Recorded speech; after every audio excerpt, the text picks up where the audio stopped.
Ladies and gentlemen, welcome to Marketing Monday Wins and Fails, where we go over all of the wins and fails in the last week in marketing and business. Let's start with a topic near and dear to me specifically, and all of you, I think. Shoplifting!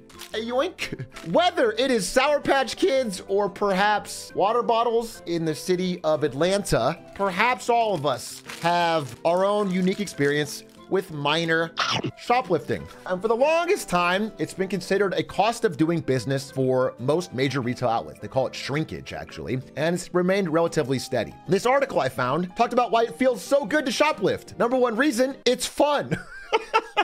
Merck here tweeted, "I like going to Walmart for fun." Walmart said, "It's the small things, Merck. What's your favorite thing to do in our stores?" He said, "Steal."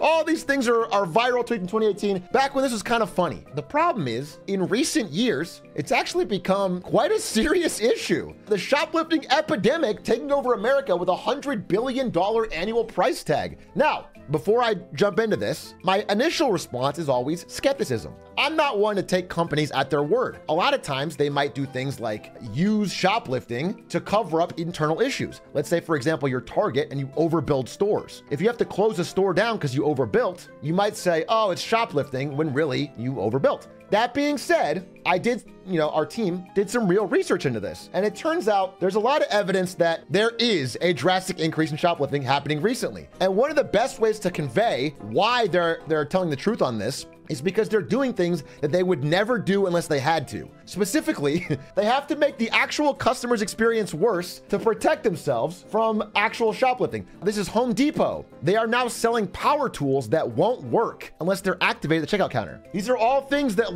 they hate to have to do, but are doing because the rise of shoplifting is so dramatic. And it's making the regular customer's experience worse. For example, in Washington, D.C., where this is getting pretty bad, CVS replaced all of their toilet paper with framed photos of toilet paper that you have to go up to the front and ask about. Well, it turns out if you're a regular customer and you come in and you see this embarrassing looking shelf, you shop 15 to 25% less. You buy this much less, which means stores fucking hate it. Additionally, Walmart, which just rolled out a ton of self-checkout stations, found out soon after that the occurrence of theft at those checkout stations is 400% higher.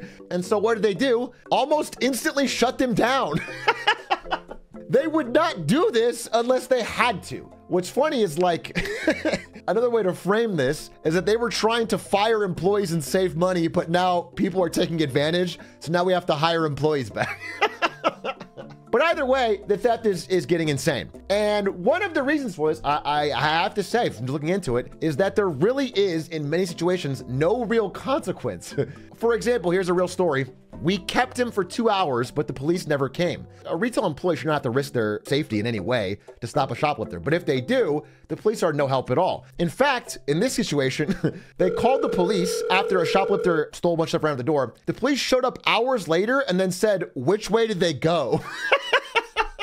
How the fuck is that helpful? That being said, it turns out that the police are actually somehow winning from all this. It's a win for them because if they are there, if there is a police presence, it deters shoplifting a lot. It drops dramatically. And so stores, through market forces, are responding by giving out free coffee to police officers to try and just get them to hang out at their store so they can at least deter shoplifting by their presence. Just having a police car parked outside can make people think twice about shoplifting, the head of security said, with more than a hint of desperation. I mean, these stores are actually desperate for police to do anything resembling their job and have no way of stopping organized theft. So Walmart is taking it to the extreme by building a police station inside their store. That's a weird fusion of government and business that I don't think should exist. But of course, I have had my own problems with Atlanta PD and shoplifting, okay? I don't think they really understand. It's not a fair justice system down there, let me tell you that. And the big difference they're saying about this rise is that it's more what they're calling... You can't call it shoplifting because this kind of stealing is a much bigger problem and it's causing retailers a lot of headaches. It's also costing millions of dollars. Thefts involving groups of people smashing windows or wheeling loaded shopping carts right past security guards are on the rise. Organized retail crime is what they're calling it, which is more aggressive and violent. 120% increase in theft involving violence in the first 5 months of 2023. Target again reported on their earnings call that inventory shrink would reduce profits by more than 500 million compared to last year. Again, probably a bit of a fudged number to help cover up poor business decisions, but also not entirely fake. I mean, they definitely probably do have increase. But it has become a billion-dollar industry. So-called professional gangs, which really seems to be like more almost like flash mobs of people that are just doing it all at once to avoid feeling like they're the only one doing it. It does have an effect on regular people. Again, at the end of the day, I'm not here crying over Target's lost profits, but when it makes the shopper experience worse and leads to store closures, it's a problem for regular people. And at the end of the day, it shouldn't be a hot take to say this, but just being okay with theft being a default growing attribute is bad long-term. It's not, it will have negative long-term effects. That being said, all Americans don't need to worry. While this is growing in America, while it seems like things are getting bad, it is worse somewhere else that we can make fun of. The UK! Huge win for us, baby! It turns out the shoplifting epidemic is a sign that Britain is on the verge of anarchy. Shoplifting is measurably surging, almost 35% in 2023 in the UK. This woman was smashed over the head with a bottle, leaving a jagged scar, and they just robbed from the store. This guy had a great quote. People will fight you to the death over a Mars bar. I had to kill somebody for these Sour Patch Kids, but it was entirely unrelated to shoplifting. So it's a real problem, is what I'm saying. And we're only beginning to see the rise of countermeasures from retail institutions. But if it continues with no real reform made in how it's handled, it sounds like it's going to lead to a measurably worse decrease in the experience for offline shopping, basically giving the advantage even more to Amazon. But shoplifting at the end of the day is stealing pretty small value goods. What I want to talk about and give a real win to is people that steal much more money from much bigger companies. Like my man, Adam Newman. We haven't got to talk about Adam Newman on the show, but he's one of my favorite business people to make fun of in the world. And I want to give you a brief background on his history and sort of catch you up on what's happening to him this week. Adam Newman was the CEO of the company WeWork, which was invested in by our favorite Japanese billionaire, Masayoshi-san. Basically, Adam Newman said, hey, bro, we're going to make the world's first physical social network.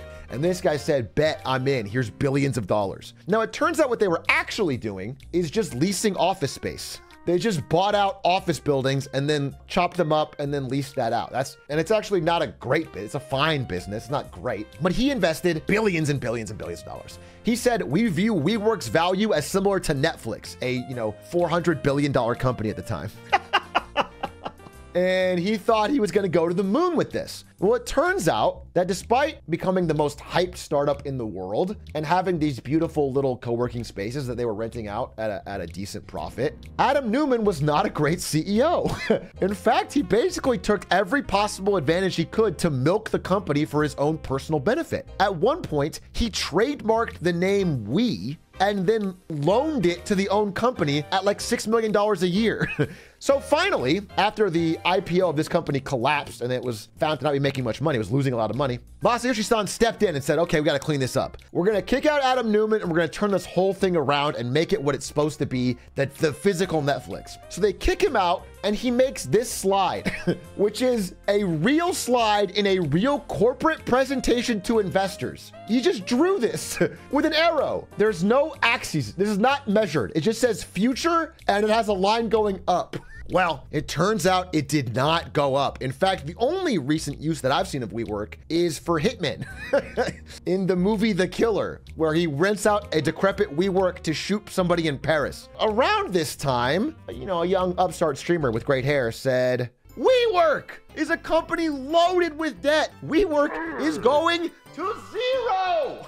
Well, when he said that, when they were $67 a share on January 17th, it was thought they were going to keep going up, but it didn't. They went to zero. It actually collapsed, okay? They filed bankruptcy this week. And I want to talk to you about Adam Newman. When they kicked out Adam Newman, he got a $1.7 billion severance package, meaning that even though he created a company that lost money and did nothing, he was able to scamaz this guy into going from zero net worth to nearly $2 billion. What was funnier than ever to me is because I thought that was where his story ended. But it turns out that a possible winner of this last week's bankruptcy filing is again Adam Newman.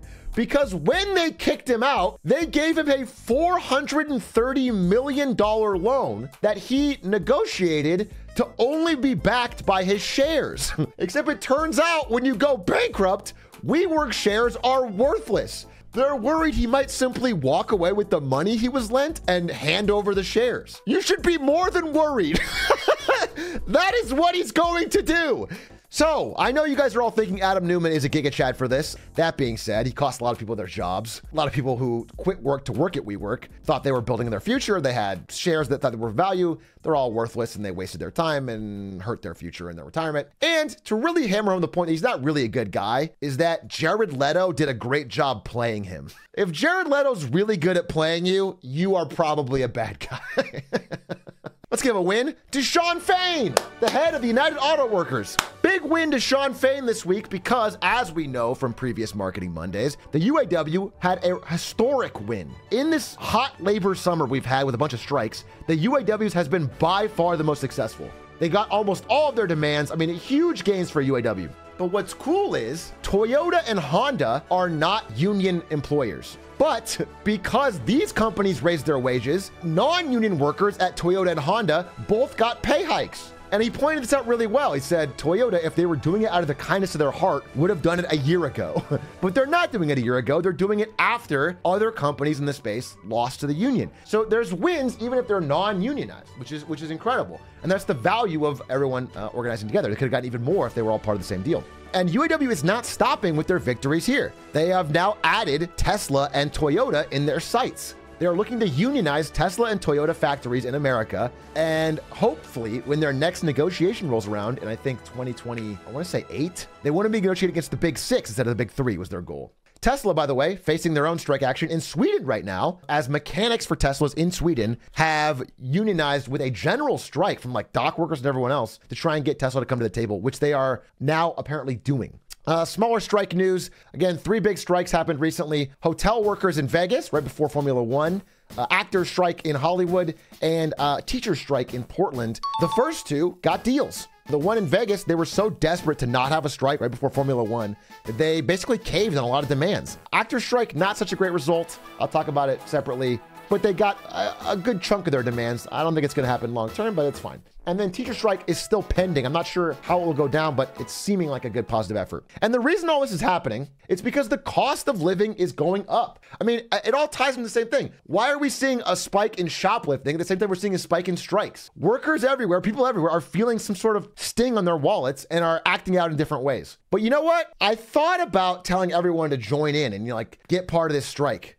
Find your local workers and strike and build a union and fight for your rights. But then I saw the biggest win of all this week, Jeff Bezos and this photo. You still want to strike after you see this? This is part of what I think might be the worst attempt to appear relatable of all time, which is Jeff Bezos and Lauren Sanchez's recent Vogue magazine cover story about how they're regular folk like us. For example, this is a quote from Lauren Sanchez next to a photo of her wearing a Dolce & Gabbana dress underground inside a giant 10,000-year clock. Now, I know we all do this, but they probably do it more frequently than us. Our lives are pretty normal. She said, we're kind of like Barbie and Oppenheimer. Yes, but not in the way the rest of us are, okay? Our Oppenheimers don't actually own rocket factories. But I don't actually bring this up just to shit on Jeff Bezos, though I love doing that. I actually bring it up for a different reason, which is journalism. Jeff Bezos is important in the journalism industry right now because back in 2013, when revenues fell off a cliff, he stepped in 2013 and bought the Washington Post, deciding to turn it around and create a new golden era at the newspaper. That was his big plan. Now it's been 10 years later, and what did he do?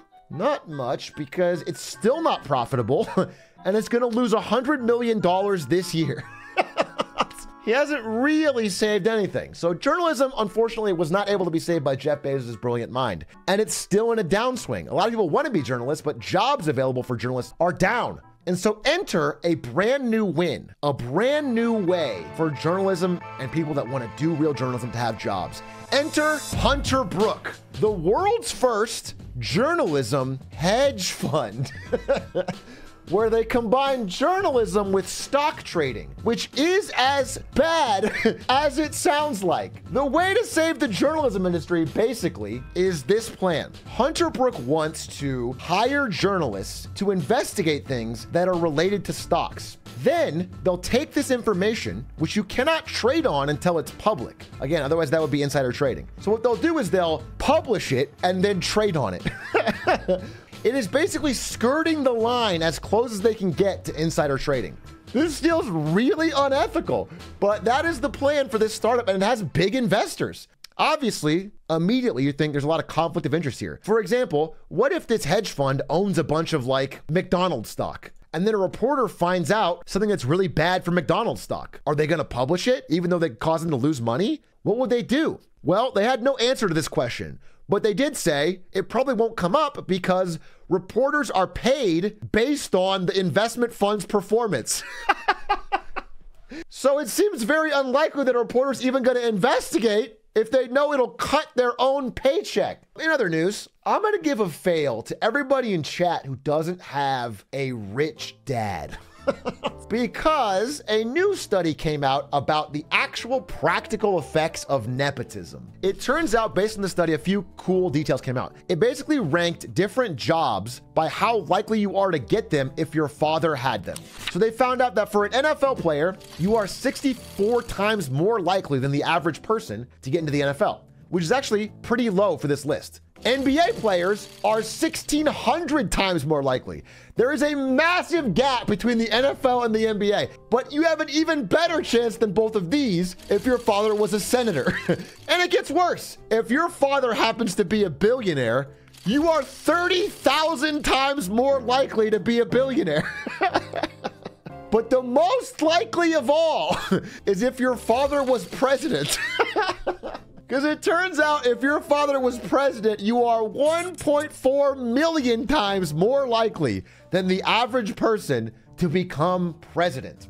But there are clearly strong and persistent effects of nepotism in some way, in that these are not physically explainable as chance. Another big story this week was on the rise of super commuting. There's a new class of commuters called super commuters. This is people that commute much more than the average person. And I wanted to make this explainable in a fun way. So I told it through the eyes of our good friend Frodo here. I made this character up. He's like a fun little character I'm calling a hobbit, and these are all his friends. Well, Frodo's a really cool guy, and he works at a company called Shire Tech. Unfortunately, Shire Tech just got swallowed up by a bigger conglomerate called Sauron Tech. So now he has to go work at the main corporate office, and it's actually pretty far away from his home in the Shire. So now he's got a pretty big fucking commute ahead of him. This is all based on a real person's commute, by the way. They wake up at 5 a.m. in the Shire. They take a 6-hour flight and then take 2.5-hour drive in an Uber to get to their job, basically giving them a 17x commute over the average American. The average American has a 30-minute commute. This person has an 8.5-hour commute. As shocking as may be, this person likes it. And they like it because they don't have to live in San Francisco.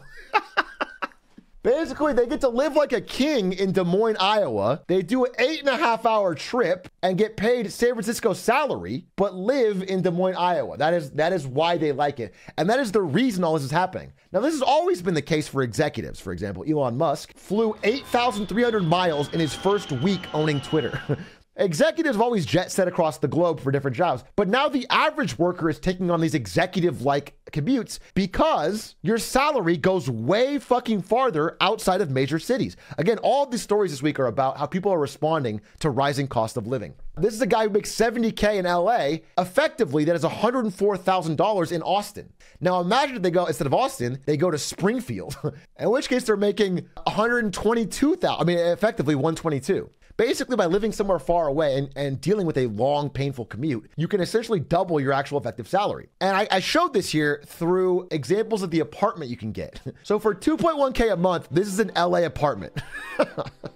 But in Springfield, you can get 1,500 square feet. 3-bedroom apartment, 2-bath, kitchen, you know what I'm saying? The difference is pretty drastic, and people are deciding, they're making these tough choices where only the jobs that are available to me are in these cities, but I can't afford to live there effectively and start a family. So they're doing super commuting, and that is what is leading to this incredible rise in super commuting. Maybe instead of commuting by plane, train, automobile, you can commute by Chinese spy balloon.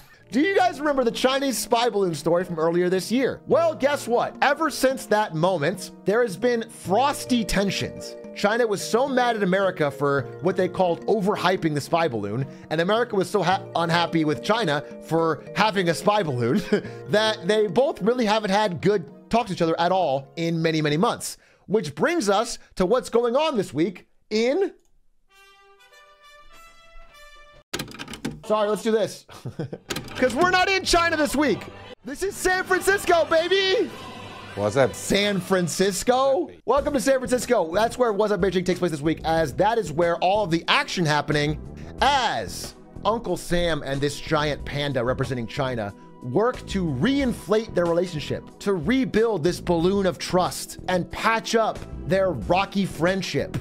Just before Xi Jinping flew out to San Francisco for this meeting, they made a bit of soybean diplomacy where China bought a bunch of US soybeans as a sign of goodwill.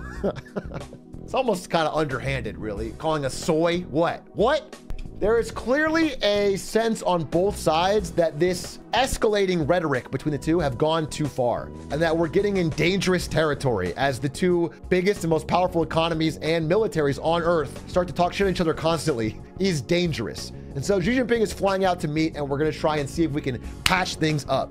They, as a sign of goodwill, bought our soybeans, and we, as a sign of goodwill, tried to clean up San Francisco.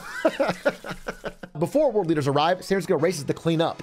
They called it, had the air of teenagers frantically cleaning up after a house party with their parents on the way home. They put in this fake skate park. They had people like out in open airs doing like impromptu aerobic exercises, like just like people doing outdoor exercise thing, like fake, you know? And so people on Twitter had some funny ideas of what to do with this because SF obviously has experienced, again, I'm not part of the massive SF is unlivable hellhole, but it has deteriorated. Homelessness has risen. So they're having a plan where Queer Eye, but it's just Xi Jinping visited troubled US cities so they get a makeover. But what was funny to me is that our Treasury Secretary, Janet Yellen, was going to be the first person to greet him as he got off the plane. And right before she went to greet him, this is a true story, she had to stop by In-N-Out. A true American. Janet Yellen's In-N-Out order revealed. This is a real article from a place that I pay for. I pay for this news. Cheeseburger with fries and onions, by the way, is a pretty good order. It's probably the best thing Janet Yellen's ever done. Because I'm really not a fan. And I got this great photo of her meeting Xi Jinping. You're going to want to ask for the fries animal style. It's not on the menu, but trust me, they'll know and you'll love it. But the meeting did happen. It's happening right now, basically, as we speak. Xi Jinping and Biden are talking and trying to come to some agreement on how they can work together for this uncertain future. They had this incredible table of translators, and they sat down across from each other and negotiated. First thing Biden did was Lil Bro him a little bit. Biden said he wants to help China's struggling economy.